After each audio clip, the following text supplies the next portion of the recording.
오늘의 주요 뉴스입니다. 보치아는 장애인 올림픽에서 우리나라가 6회 연속 금메달을 딴 종목이지만 훈련 여건은 열악합니다. 울주군 지역의 공중보건의가 부족해 농촌 지역의 진료 공백이 우려됩니다. 만성질환자가 대형 병원이 아닌 동네 병원을 이용하면 할인을 받을 수 있는 제도가 도입돼 눈길을 끌고 있습니다. 울산 지역의 기업 경기와 소비자 경기가 침체 상태에서 좀처럼 벗어나지 못하고 있는 것으로 나타났습니다. 여러분 안녕하십니까? 4월 16일 월요일 UBC 굿모닝 울산입니다. 울산 지역은 오늘 고기압의 영향으로 대체로 맑은 날씨가 예상됩니다. 아침 최저 기온은 11.7도를 보인 데 이어 낮 최고 기온은 23도로 오전에는 대체로 맑다가 오후에 차차 흐려져 밤한때 5mm 정도의 비가 예상됩니다. 울산 지역은 내일 흐린 뒤 맑은 날씨가 예상됩니다. 아침 최저 기온은 9도를 보인 데 이어 낮 최고 기온은 18도로 오늘보다 쌀쌀한 날씨가 되겠다고 기상대는 내다봤습니다. 울주군 지역의 공중보건의가 태부족입니다. 그나마 있는 공중보건의도 제대를 앞두고 자리를 비워 진료 공백이 빚어지고 있습니다. 윤경재 기자가 취재했습니다.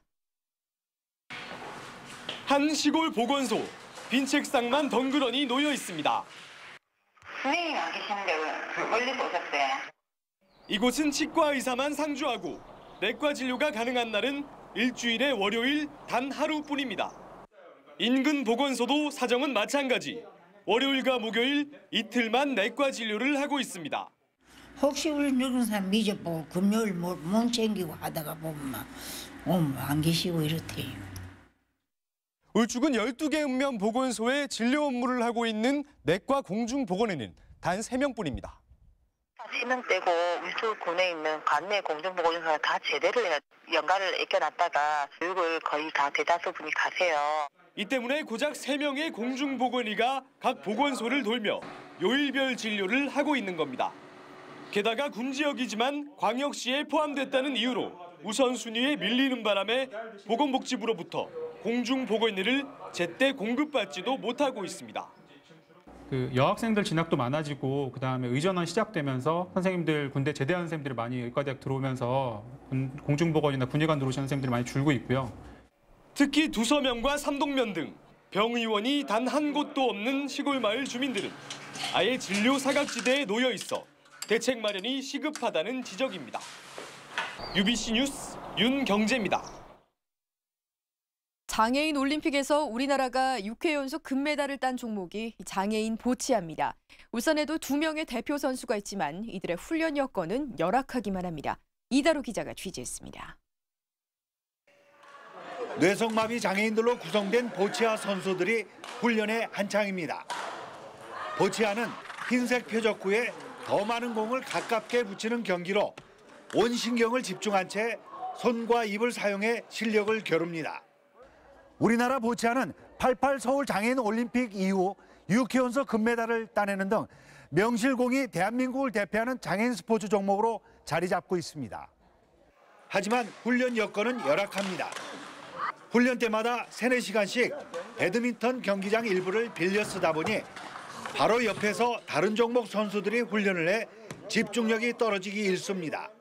여기가 뚫려 있는 데라서 보치아 같은 경우에는 정신 집중이 이제 요하는 경기이지만 이제 그게 잘 안 돼서 이제 선수들이 좀 많이 힘들어합니다. 비슷한 장애인 종목인 론볼은 문수체육공원에 전용 경기장이 있는 것과는 대조적입니다. 울산에 올림픽 금메달리스트가 2명이나 있는데 보시는 바와 같이 훈련 공간이 협소하고 아주 미비해서 후진 양성을 하는데 굉장히 애로사항을 겪고 있습니다. 제2장애인 체육관 건립을 앞둔 상황에서 꿈나무 육성을 위한 보치아 전용구장 확보는 시급한 과제가 되고 있습니다. UBC 뉴스 이다루입니다. 태화강 둔치의 접근성을 높일 수 있도록 안전시설을 보강해야 한다는 지적이 나왔습니다. 울산발전연구원 도시환경브리프에 따르면 시민들이 태화강에 가기 위해서는 주로 도로를 건너 제방에 있는 계단이나 경사로를 이용하도록 돼 있어 보행자의 교통사고 위험이 높습니다. 따라서 도로를 횡단하지 않고 태화강 둔치로 접근할 수 있는 자전거와 보행자 겸용 교량이 필요한 것으로 지적됐습니다.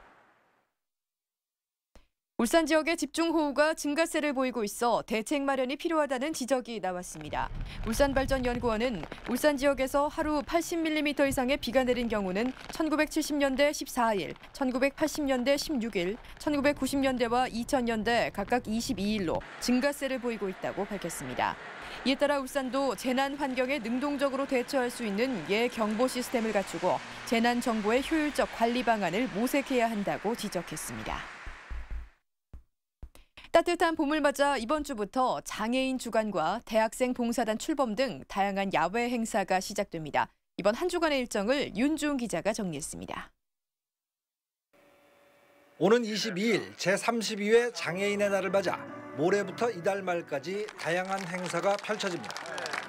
모레부터 태화강 대공원에서 장애인 주간 행사가 시작되는 가운데 20일에는 기념식이, 24일부터는 학성초등학교 등 3곳에서 연극 굿닥터 공연이 선보일 예정입니다. 울산시 대학생 봉사단 발대식이 모레 저녁 울산시청에서 열립니다. 지역 5개 대학 전체 학생의 26%인 7천여 명이 참가한 올해 대학생 봉사단은 사회봉사와 푸드봉사, 교육과 보건 등 10여 개 봉사팀으로 자원봉사 베스트 울산을 만드는 데 기여할 전망입니다.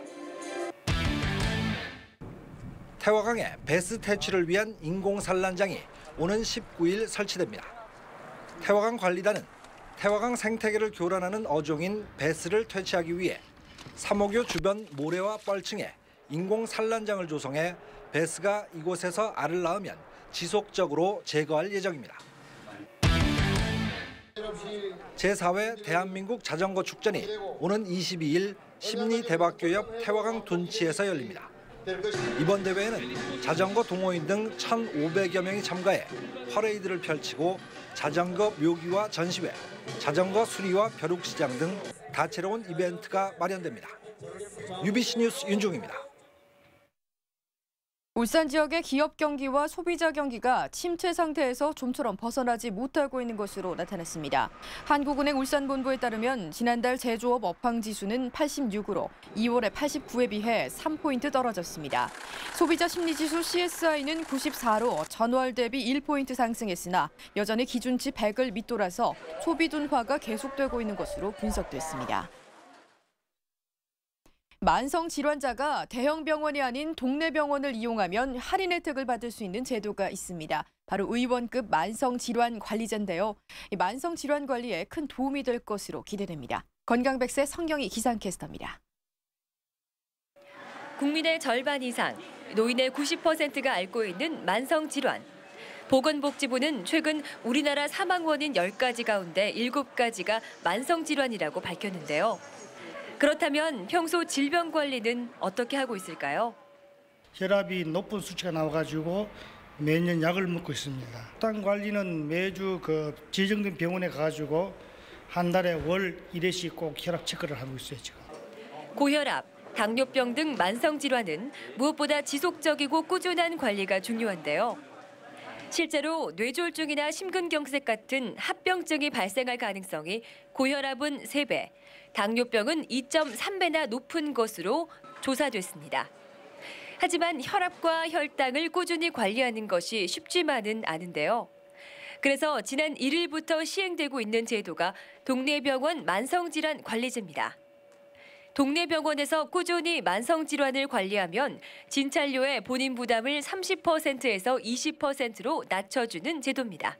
원하는 의원에서 질환관리 의사를 밝히시면 그 다음 진료부터 진찰료 본인 부담이 30%에서 20%로 경감됩니다. 네, 앞으로 이 제도가 개선되면 약을 타러 대형 병원에 가는 고질적인 문제도 개선될 것으로 기대가 됩니다.